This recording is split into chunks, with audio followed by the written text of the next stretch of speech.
Natin tong hindi nag-i-skincare pero makinis pa rin.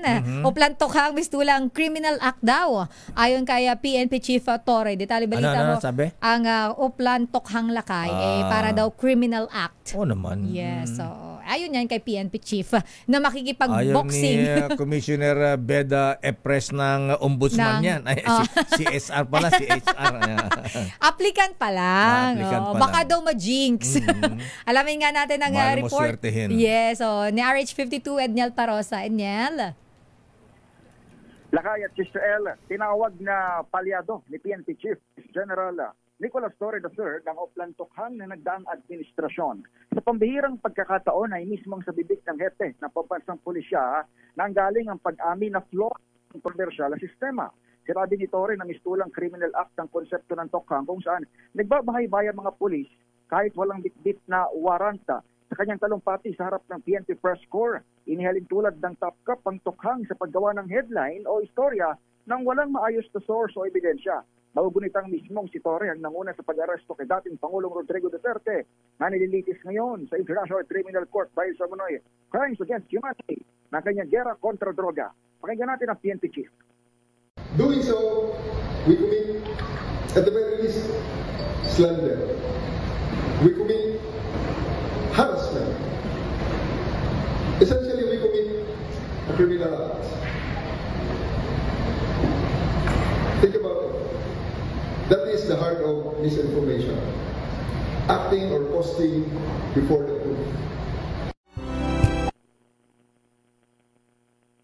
Samantala, kanselado, Lakay at Israel ang training camp ng start ng training camp ni PNP Chief na magisimula dapat ngayong alas 9 ng umaga dito sa bahagi ng Campo Crame. Para nga rito sa boxing nila dapat si Vice Mayor at sa acting Davao City Mayor Baste Duterte. Ano bang training ni General Torre? Ayan, jogging, shadow boxing, push-up. Diyos ko. Lakay, bubuksan dapat yung gymnasium ngayong yung PNP gym ngayong araw para sa training ni General Torre 9 AM. Kaya lang tinatawag ni Presidente Bongbong Marcos. Dito sa Campaginaldo naman tayo para doon sa situation briefing ng NDRMC para sa Bagyo. Kaya yung mula doon sa Caprame, lipat tayo dito ngayon sa Aguinaldo. Pero ang PNP chief mukhang seryoso sa kanyang pagkasa doon sa hamon. Wala nga lang balita doon sa kabilang camp kung papalagan din yung suggestion na yung Chief PNP. Ang dami. Dito ito, mga kaibigan natin ilang senador at congressman gusto nang mag-sponsor sa laban ni General Torre at boxing ni kay Baste. Ayan, sabi ng ilang congressman dito, ayan, yung aming pork barrel. Ayan, pang-sponsor namin yan. May post nga rin na kay si former PNP chief at ngayon Senador Pantiloping Lacson. Anong post ni Senator Ping? Nakita ko lang kay sa Twitter na dating ex mukhang may movement shot sinasabi na may willing daw mag-sponsor ng venue. Sakali mang hindi available ang Araneta Coliseum. Ayan. Gusto ni PNP chief agad-agad sa Sunday. Kaya lang yung preferred niyang oras, ang alam natin may concert na kasabay Kaya nga sabi natin na para mas makabuluhan yan yung fundraising and boxing for a cause.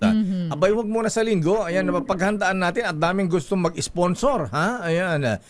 Kung walang venue dito sa Aliw Theater, ayan, libre kung gusto niya. Ayan, sagutan natin at dapat para mas maganda ang laban, si Senator Manny Pacquiao ang referee. Ayan, di ba? Para baka WBA mag-sponsor pa rito. Si General Torre mismo yung nagbiro kahapon na pwedeng kuning referee si former Senator Pacman. Wala pa atang statement si Senator Pacquiao kung narinig niya itong birong ito ni General Torre. Ayan. Sa kampo ng General, mukhang seryoso at waiting lang doon sa kabila. Pero siyempre, trabaho pa rin tayo dahil ang tutok naman ito para doon sa mga sinalamtan ng bagyo. At in fact, ngayong umagang ito, dahil ang binanggit natin kanina ay inabangan na lamang dito sa General Headquarters ng AFP itong si Pangulong Bongbong Marcos para pamunuan yung NDRRMC briefing. Kasama dyan ang PNP chief. Ayan, mahilig pala magkamon itong si Baste, si Kawaldi Carbonell, hinamon din ng barilan, ha? Ayan, dumating daw si Kawaldi, hindi sumipot si Baste. Baka sa Lunes. Baka sa linggo ito. Abangan natin kung darating o hindi. Kaso hindi pa ito nag-okay ang arena Coliseum. Dito, dun sa kalsada. Paano yung for a cause? Yun nga lang. Kaya nga sabi natin ayusin na mabuti yan. Ayan, sino magaling mag-ayos dito ng mga ganitong boxing event. Ayan, oy, Kuya Jason Sa, ayan, ikaw magaling mag-organize ng boxing. Ayan, ako pupos na kay Baste. Ayan. Ayan, Manny Piñol. Ayan, Governor Manny Piñol nga pala.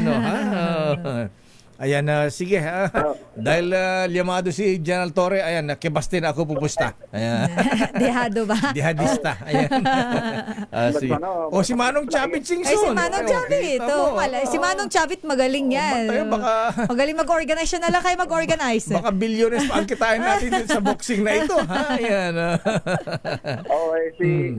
Si Manong Chavit kasama ni Senator Pacquiao pa rin dun sa dun sa laban.